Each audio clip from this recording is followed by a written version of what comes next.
Se um processo judicial é conduzido por alguém que não tem imparcialidade, significa na prática que nós tivemos a anomalia, a normalidade de um processo judicial sem juiz. E foi isso que aconteceu em relação ao ex-presidente Lula. Não havia juiz ali, havia só a acusação. Ora, o que nós tivemos ali? Um juiz que aconselhava a acusação, que orientava a acusação, que coordenava a acusação, dirigia a acusação. E, ao mesmo tempo, menosprezava a defesa. Num dos diálogos, chega a chamá-la de showzinho. Ora, então ele não estava, de fato, ali com sinceridade, levando em conta o que ambas as partes estavam dizendo no curso do processo.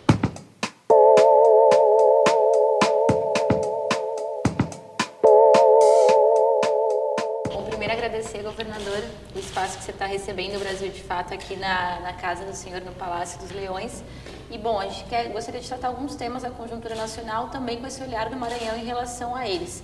Primeiro, o tema da educação, né? A gente vê um contingenciamento, um corte de gastos vindo do governo federal e o Maranhão é reconhecido em nível nacional por ter políticas mais progressistas nessa área. Então, gostaria que o senhor comentasse um pouco qual é o quadro da educação hoje, talvez pegando em alguns temas como escola sem partido, o programa Sim Eu Posso, em comparação com esse cenário que a gente vê em nível nacional de cortes e de retrocessos na área.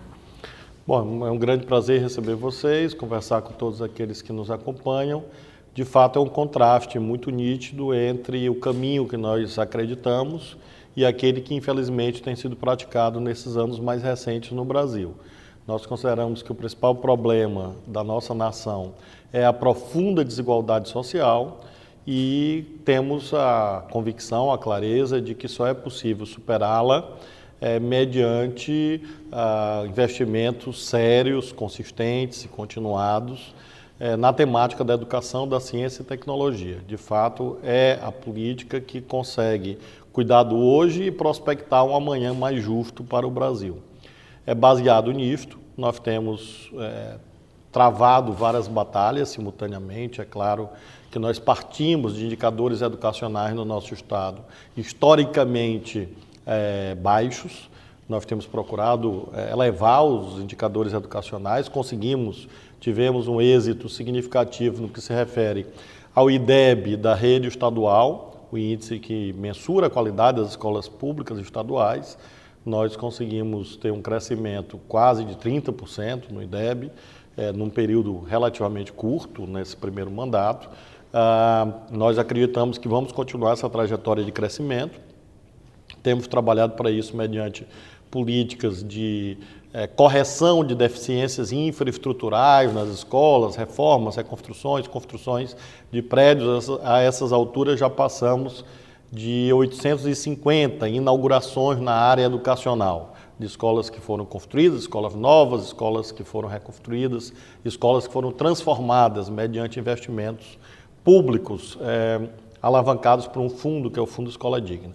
Ao mesmo tempo, valorização dos docentes. Claro, nós estamos completando um período bastante longo e inédito em que não há greve de professores, exatamente porque nós temos permanentemente dialogado, negociado e consolidado conquistas, hoje expressas no reconhecimento geral de que nós praticamos o salário mais alto para os professores de 40 horas e de 20 horas no país, mais de 2,5 vezes o valor do piso nacional. Porque acreditamos que, obviamente, os docentes são fundamentais para que nós possamos qualificar, aprimorar a educação como nós desejamos. Temos um conjunto de programas de bolsas de pós-graduação, dobramos o número de bolsas, ampliamos o número de vagas nas universidades estaduais em mais de 40%. Temos apoio aos municípios com um programa que nós chamamos de Pacto Estadual pela Aprendizagem. Enfim, é um universo bastante amplo, um cardápio bastante amplo, que somado traduz, espelha essa prioridade verdadeira, não apenas retórica, que nós conferimos à temática da educação. É a forma prática que nós temos de, ao contrastar com essa visão puramente fiscalista, às vezes uma visão hostil até à educação, que em alguns setores da política brasileira estão instaurados. Essa hostilidade se traduz desde questões como subfinanciamento na área educacional, mas também em bandeiras ideológicas absolutamente equivocadas, como esta atinente à suposta escola sem partido. como se fosse uma bandeira supostamente neutra, quando na verdade ela é profundamente ideológica, porque ela tenta, na verdade, aniquilar a reflexão, o pensamento crítico, a filosofia, uma atitude de construção de modelos de sociedade diferentes, que não tem necessariamente vinculação a um projeto partidário, pelo contrário, mas que é um modo pelo qual os educadores, e eu me incluo nisto, procuram colaborar para que as novas gerações possam ter uma percepção, uma compreensão, uma formação adequada aos desafios tecnológicos, aos desafios ambientais, aos desafios sociais que o Brasil atravessa. Aqueles que propugnam a chamada escola sem partido visam, na verdade, que nós tenhamos uma escola ineficiente, uma escola ineficaz, uma escola que não prepare os estudantes para a vida. Então, nós também fazemos esses debates acerca de paradigmas, de organização do processo de ensino-aprendizagem, de modo que é uma temática que permanentemente integra a nossa agenda de governo.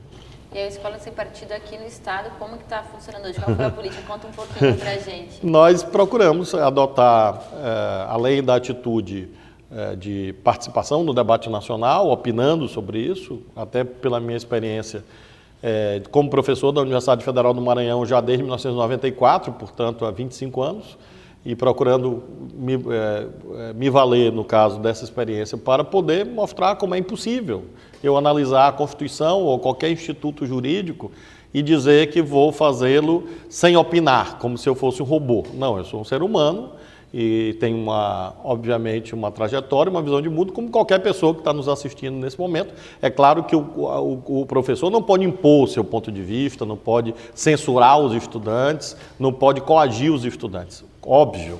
Mas, evidentemente, ele, como um ser humano, é evidente que ele tem as suas convicções e é impossível não externá-las.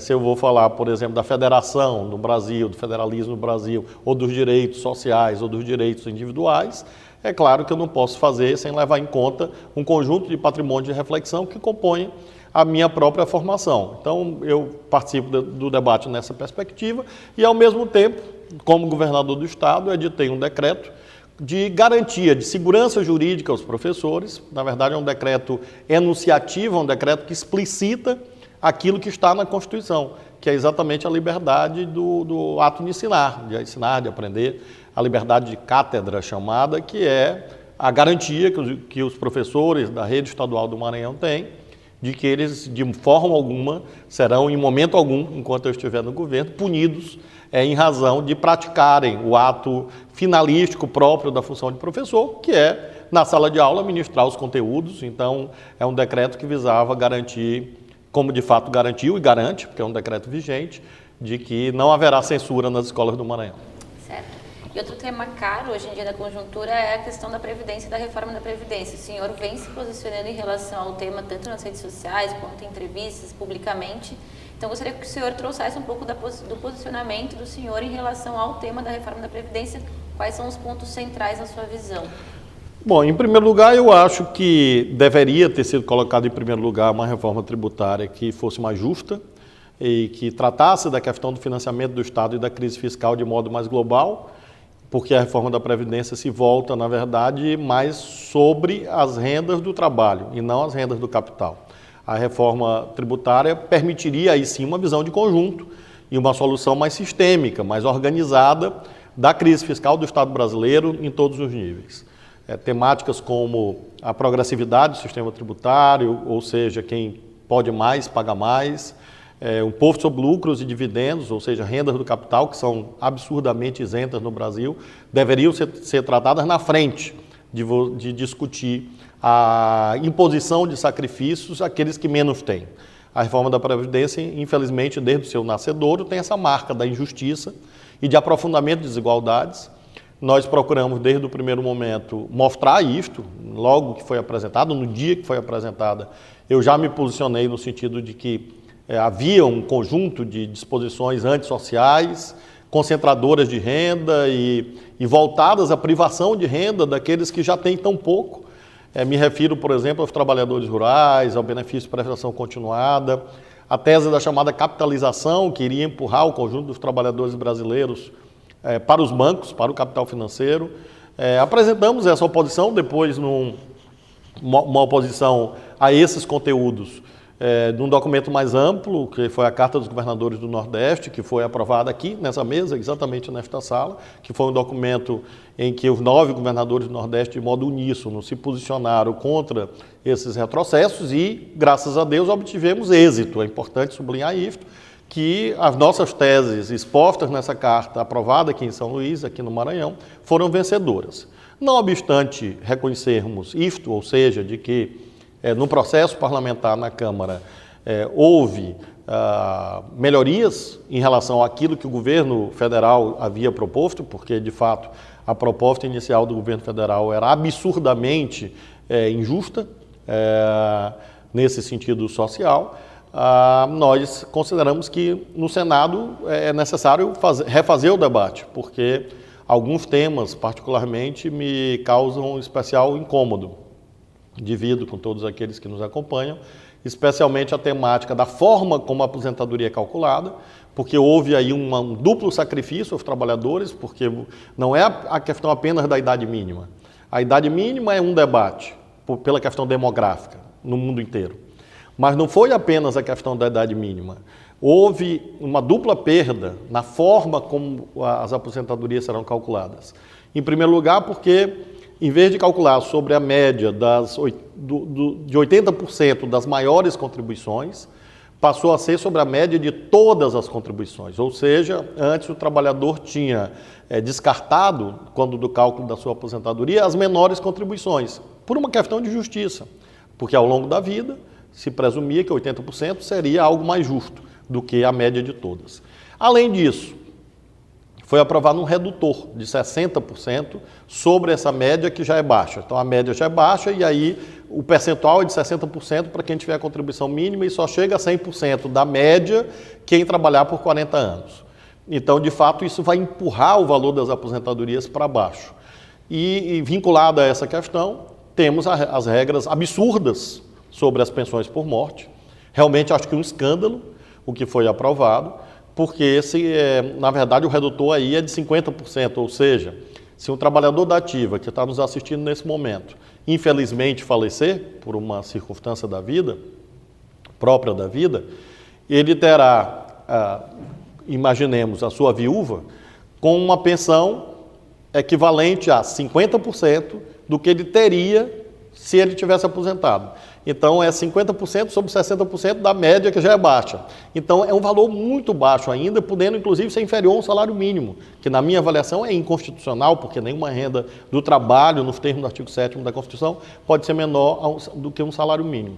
Então, eu espero que seja possível, na continuidade do debate parlamentar, essas e outras questões serem apresentadas, para que nós tenhamos uma ponderação entre uma visão hegemônica, infelizmente, de que é preciso fazer urgente a reforma da Previdência, é a visão majoritária, reconhecemos, mas ao mesmo tempo que isso não seja feito sem senso mínimo, básico de justiça social, que é bíblico.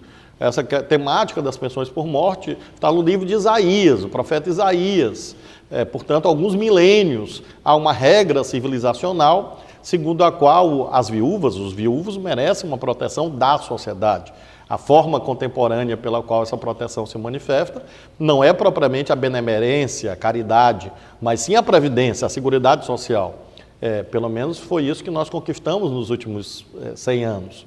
Então é importante manter algumas regras protetoras daqueles que menos têm, que infelizmente a Câmara, a meu ver, de modo errado, acabou por levar de roldão nesse processo de aprovação da reforma. Bom, agora trazendo outro tema quente da conjuntura também, né? O senhor vem de uma formação no direito, foi juiz, professor de direito, e eu acho que hoje em dia a justiça ela se desvela um pouco para a sociedade, ainda mais depois desses vazamentos em relação à Operação Lava Jato, aos procuradores, em especial no caso do ex-presidente Lula.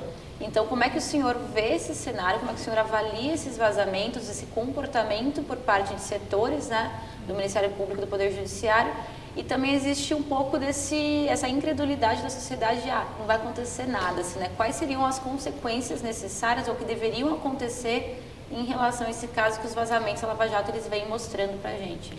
É uma conquista civilizacional, democrática, liberal, portanto mais do que secular, de que um processo judicial deve ser conduzido por um juiz imparcial. Essa é uma construção que está nos principais livros de filosofia política. Em verdade, vem de Aristóteles, na filosofia grega. Então, é claro que se um processo judicial é conduzido por alguém que não tem imparcialidade, significa na prática que nós tivemos a anomalia, a normalidade de um processo judicial sem juiz. E foi isso que aconteceu em relação ao ex-presidente Lula. Não havia juiz ali, havia só a acusação, porque o juiz jogava junto com o acusador. E o juiz tem que ponderar. Eu fui juiz federal por 12 anos. E, claro, da prática, digamos, elementar, eu diria, e isso é intuitivo, não precisa ter formação em direito, qualquer pessoa sabe que o juiz tem que procurar ouvir ambas as partes. O que nós tivemos e ponderar de verdade sobre aquilo que é dito pelas duas partes. Isso é uma garantia constitucional, está no artigo 5º, inciso 55 da Constituição da República. Ora, o que nós tivemos ali? Um juiz que aconselhava a acusação, que orientava a acusação, que coordenava a acusação, dirigia a acusação e, ao mesmo tempo, menosprezava a defesa. Num dos diálogos, chega a chamá-la de showzinho. Ora, então ele não estava, de fato, ali com sinceridade, levando em conta o que ambas as partes estavam dizendo no curso do processo. A consequência que deve daí ser extraída está no Código de Processo Penal, há algumas décadas, o Código de Processo Penal é de 1941, e diz que se um juiz aconselha uma das partes, ele deve ser considerado suspeito. E mais adiante, em outro artigo do mesmo Código de Processo Penal, está dito que se uma sentença é proferida por um juiz em suspeição, pela sua parcialidade, por ter aconselhado uma das partes no curso do processo, essa sentença é nula. Alguns argumentam assim, não, mas outras instâncias confirmaram. Não importa, porque a atividade de produção de provas no sistema jurídico brasileiro é feita apenas na primeira instância. Então, é como se fosse um vício que aderisse ao processo e não importa onde o processo vai. Ele vai com aquela nulidade insanável, insuperável, porque as provas foram produzidas de modo contaminado, porque foram produzidas e avaliadas originariamente por um juiz parcial. Além disso, se argumenta que as provas, os vazamentos seriam ilegais. Em primeiro lugar, é preciso sempre lembrar, a prova emanada publicada por um jornalista, ela é protegida constitucionalmente pelo chamado sigilo de fonte.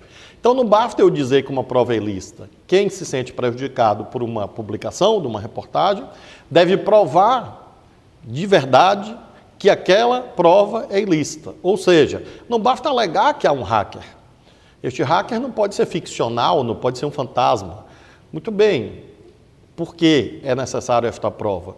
Porque, em verdade, a obtenção desses conteúdos pode derivar de vários fatores. Eram grupos de WhatsApp.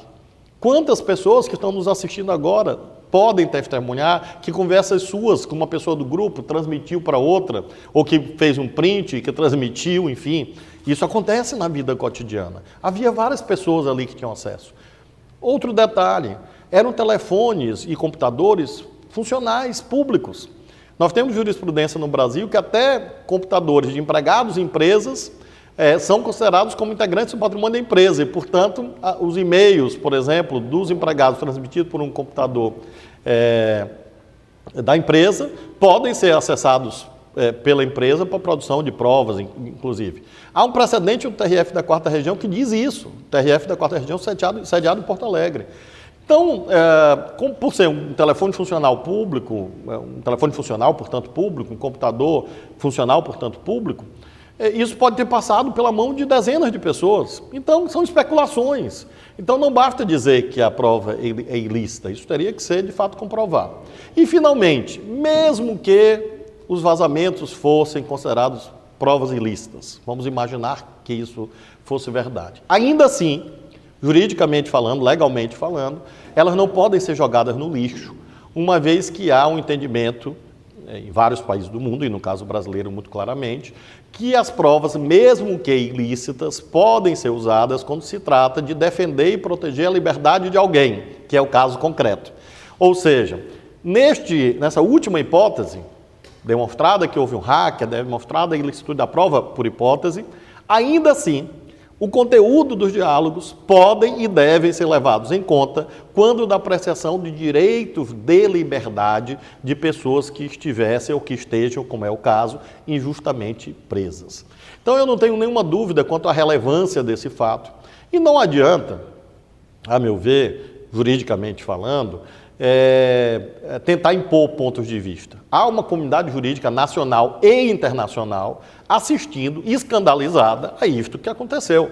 Sem dúvida, se nós pegarmos as últimas décadas, é o maior escândalo judicial da história deste país.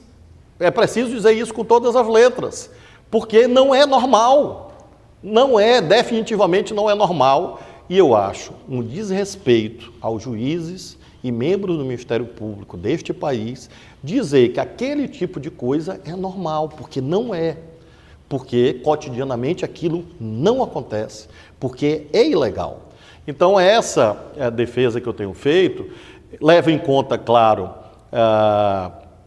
esse conjunto de convicções jurídicas e leva em conta o compromisso que todo cidadão deve ter, independentemente da sua preferência partidária. Não se trata aqui de gostar ou não do presidente Lula.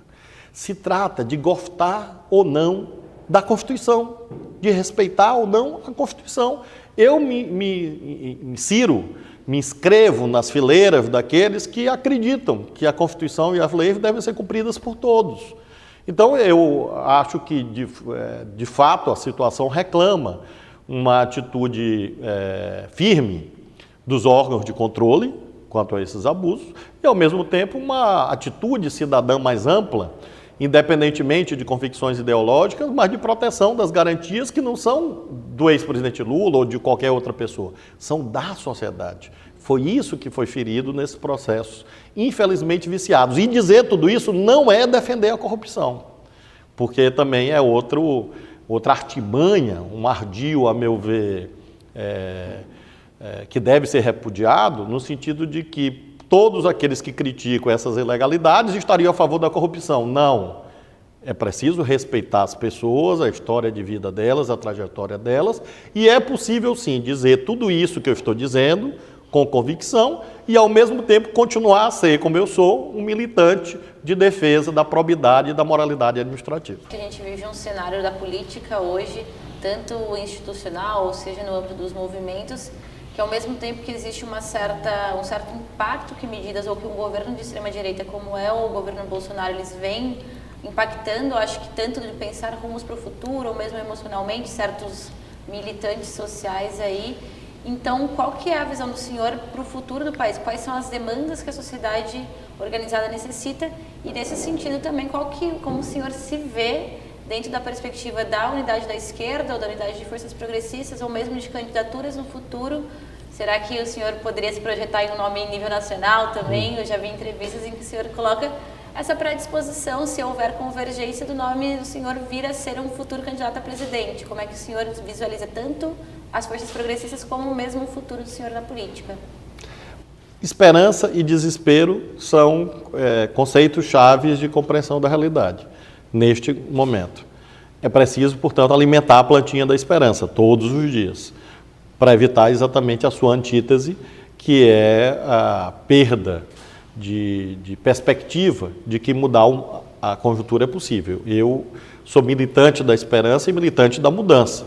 É uma conjuntura hostil, uma conjuntura árida, desafiadora em todos os aspectos, não só no sentido estrito da arena institucional, do Estado, do governo A ou B, nós temos também desafios sociais, de convencimento, de debates sociais, em que, em muitos momentos, nós vimos emergir valores de extrema-direita, valores fascistas, que às vezes até nos surpreendem, porque são marcados pela agressividade. Agora até eventos literários, eventos culturais, são objeto desse tipo de agressividade, de tentar impedir as manifestações legítimas de pensamento, de opinião, realmente uma conjuntura muito grave, não há dúvida. Mas, com tudo isso, acho que nós temos um patrimônio que nos autoriza a alimentar a esperança, que é esse patrimônio de conquistas, de vitórias, de articulações mais amplas, de organizações da sociedade civil, e no plano da política também. Nós tivemos, agora mesmo na reforma da Previdência, uma prova de que, apesar de uma correlação de forças terrivelmente desfavorável, é possível ter vitórias, evitar retrocessos, obter conquistas. Então, mesmo no pior momento, você consegue exercer uma resistência que não seja apenas simbólica, uma resistência eficaz, efetiva, que produz resultados. Então, por tudo isso, eu procuro sempre alimentar essa ideia da esperança num Brasil soberano, num Brasil justo, num Brasil que não naturaliza as desigualdades sociais e regionais, pelo contrário, que se indigna com as desigualdades sociais e regionais, que mantém, portanto, a emotividade, o coração sintonizado com as pessoas mais pobres, com aqueles mais desvalidos, que autenticamente sente a dor do outro como sua também, que é, a meu ver, um paradigma fundamental para você ter uma atitude transformadora. Quando eu viajo pelo Brasil afora, essas realidades sociais tão duras que existem no meu estado e em todos os estados brasileiros, há pouco tempo, por exemplo, em São Paulo, caminhando pela Avenida Paulista e vendo legiões de desempregados e o que isso produz, o aumento da população de rua, famílias inteiras sendo destruídas pela mácula do desemprego, pela terrível mácula econômica do desemprego, mácula para o Brasil, não obviamente para as pessoas.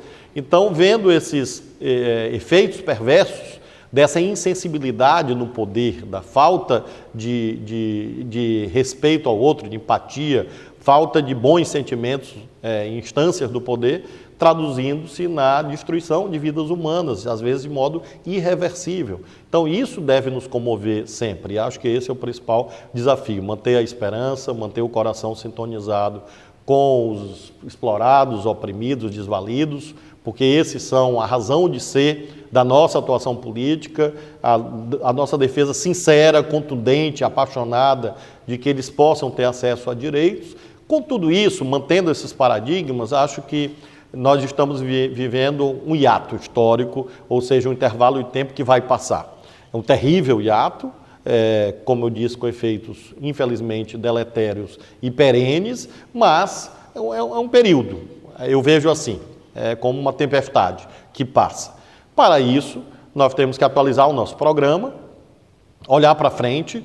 É claro que é impossível construir uma plataforma progressista, democrática, para o Brasil, sem se apoiar em tradições importantes, tão enraizadas na sociedade, na população, que é marcadamente o trabalhismo, de um lado, com inspiração varguista, mas também o trabalhismo de João Goulart, de Leonel Brizola, de outro, o lulismo. Acho que são as duas correntes populares que demandam sempre um olhar respeitoso de todos aqueles que atuam politicamente.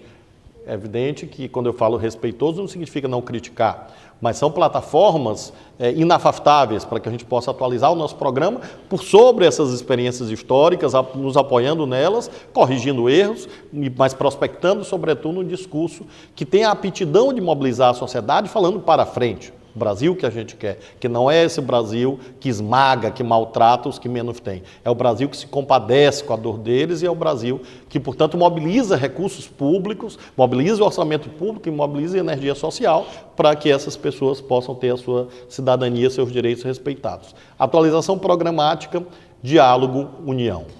Só acredito que esse ato passa, ou essa tempestade passa, se nós conseguirmos melhorar o ambiente, como temos melhorado, creio eu, entre os vários partidos do campo popular e, sobretudo, aquelas pessoas que não têm partido político, mas que em algum momento caminharam conosco e que deixaram de caminhar. Nós temos que ter uma atitude respeitosa em relação a todas as pessoas que pensam diferente, e aí sim, é como eu me situo hoje e vou continuar a me situar, procurando ajudar nesse processo de união, de aglutinação, de convergência, naquilo que me cabe, no meu estado, no Maranhão, no Nordeste, por conta dos vários consórcios, do consórcio Nordeste e dos outros consórcios que eu participo, e como militante da causa social, da causa popular e democrática, que é o que eu fui e sou a vida inteira, e, portanto, não me imagino necessariamente com figurino de candidato, com papel de candidato. Posso ser candidato, posso não ser, e isso não vai mudar nada a minha vida pessoal, ou vai mudar a minha atuação. Vou continuar atuando como sempre atuei e me coloco assim, como uma pessoa que está à disposição para ajudar, mediante o diálogo com outros tantos, a que a gente possa virar a página terrível desses últimos anos e conseguir de fato fazer o Brasil sonhar de novo, o Brasil sorrir de novo, o Brasil ter perspectiva, ter esperança, ter alegria, que é a vocação do nosso povo. Obrigada, governador. Prazer.